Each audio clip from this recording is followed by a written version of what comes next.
எங்கள் வாழ்வும் எங்கள் வளமும் மங்காத வளர்ச்சி சங்கையை முழங்கு இங்குள்ள தமிழருக்கு இங்க நெருங்கலில் சங்காரம் சொன்ன சங்கையை முழங்கு என்ற பாரதிதாசனுடைய பாடலை நினைவுபடுத்தி இந்த அற்புதமான நிகழ்ச்சியில் அற்புதமான நிகழ்ச்சி என்று சொல்வதை விட வாழ்வியலோடு கலந்திருந்த நிகழ்ச்சியில் வல்வரோடு வல்வரின் காமத்து சுப்பாறை பருகிறவர்கள் உண்டு, பருகி கொண்டிருக்கிறவர்கள் உண்டு, இனி பருக வேண்டும் என்று ஆசை கொண்டவர்கள் உண்டு.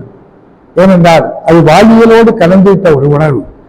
நம்முடைய அண்ணன் பேசின மாதிரி அந்த முதல் குரல்ல உள்ள முக்கியமான ஒரு செய்தி என்னன்னா, கண்டு கேட்டு உண்டு உயிர்த்து உடலோடு கலந்து அப்படின்னு சொல்லி இந்த ஐம்புலன்கள் அத்தனையும் அந்த அழகிய வளையலை அணைந்த அந்த பெண்ணிடமிருந்து பெறுகிறாய் என்று வள்ளுவர் சொல்லுகிறார். அந்த பெண்ணிடம் எடுத்துள்ள பெருதான் அவனும் கொடுக்க பெறுவாங்கல்ல. அது ஏன் ஒரு பெண்ணிடம் அவர் சொல்றாரு? இந்த இன்பத்தை கொடுக்கிற போது, இவளை சுமக்கிற போது அவள் இன்பம் பெறுகிறார், அவள் இடம் கொடுக்கிற போது இவன் இன்பம் பெறுகிறான். அப்படி இருவரும் இன்பம் பெறுகிற போது அந்த ஐம்புலன்களையும் கடங்கிய அந்த சுவையை அந்த பெண் தான் கொடுக்கிறார்கள் வள்ளுவர் சொல்றாருல. அது ஏன் நான் கொஞ்சம் யோசிச்சு பார்த்தா என்னுடைய அறிவுக்கு எட்டுவது என்னன்னா, ஒரு பெண் தன்னுடைய இந்த வெளிப்பாடை வெளிவாக சொல்ல மாட்டாள். ஆண் அப்படி இல்லை, இன்னைக்கு அநேகமா அப்படின்னு கேட்போம். ஆனா பெண் அப்படி இல்லை, செய்கையால் உணர்வால் பேச்சால் கண்ணால் தன்னுடைய அசைவால் வெளிப்படுத்துவாள். ஏன்னா வள்ளுவருக்கு பெண் முக்கியம் கொடுத்துக்கிறார்.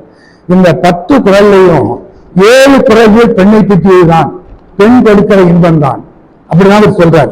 முதல் குரல் எடுத்துக்கிட்டா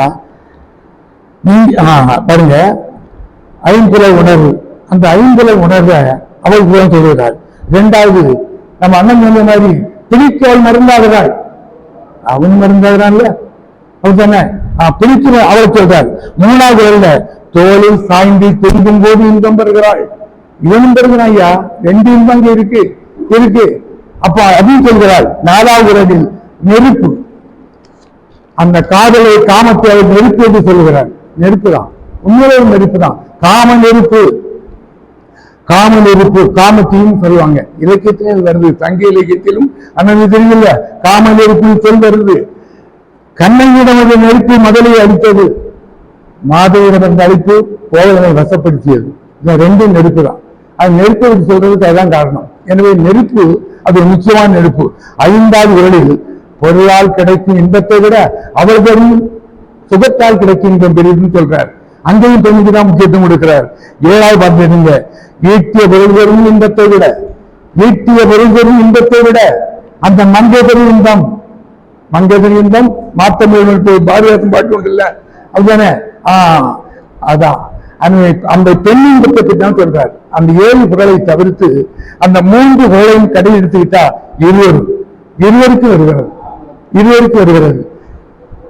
ஒரு செய்தி இன்னைக்கு கோர்ட்ல குடும்ப கோர்ட் பார்த்தீங்களா, வள்ளுவர் ஏன் அதிகமா சொன்னாரு, இதே அடிச்சு சொன்னாரு.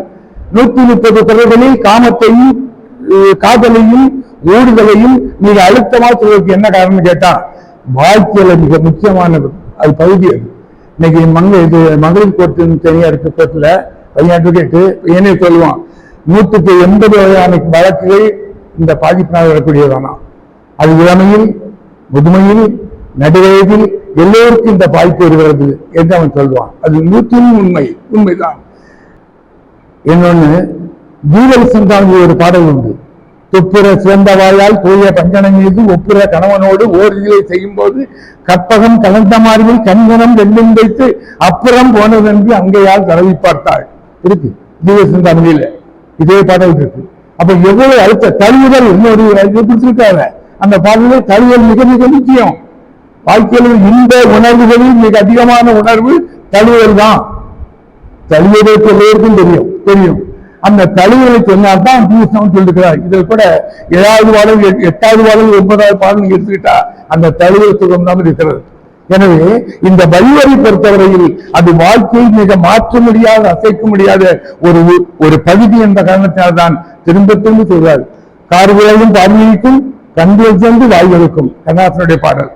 கார்குழலும் வாய்வழுக்கும் கண் சிவந்து வாய் மொழிதானே. அது கார்குழல் மொழி தாயாய்தான், கண் சிவந்து வாய் வழுக்குமா? எப்ப வழுக்கும் பாருங்க.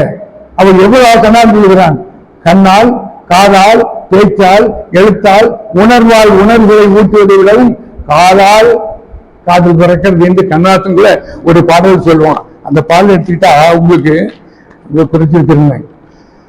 காலிழந்த நடையினில் என் காதலையும் அளந்தாள். காலிழந்த நடையினில் என் காதலையும் அளந்தாள். அன்னை விளம்பரத்துல கண்ணதாசன் எழுதிய ஒரு பாடல். அப்போ காதல் என்பது கண்ணால் வருகிறது, காதால் வருகிறது, பேச்சால் வருகிறது, உடலால் வருகிறது, காலாலும் வருகிறது. எனவே காதலை உருவாக்குவதற்கும் காமத்தை வெளிப்படுத்துவதற்கும் அவர்கள் அற்புதமான ஒரு கருவி. அந்த கருவிகளின் சுகம் இருவரிடம் போகிறதே தவிர ஒருவர் மட்டும் அல்ல. இந்த புட்டை வைக்கிற போது இடையிடையே தேங்காய் போடுவோம். அது சத்துக்காக மட்டுமல்ல, சுவைக்காக கூட. சுவையும் தரும், சத்தும் தரும். ஆனால் தேங்காயை மொத்தமா போட்டிருக்கார் வள்ளுவர். 130 பாடல் வழியாக மிக தெளிவாக உணர்த்துகிறார் அந்த காதலையும் காமத்தையும். அவர் சொன்ன அளவுக்கு இலக்கியத்தில் வேற யாரும் சொல்லலையா? அவ்வளவு சுவையான பாடல், அவ்வளவு சுவையான கருத்து, அற்புதமான கருத்து. எனவேதான் காமத்தோடு வாழ்வோம், காதலோடு வாழ்வோம். காமம் ஒத்துவராத காலத்திலும் காதல் ஒத்துவரட்டும். வாழ்க. நன்றி, வணக்கம்.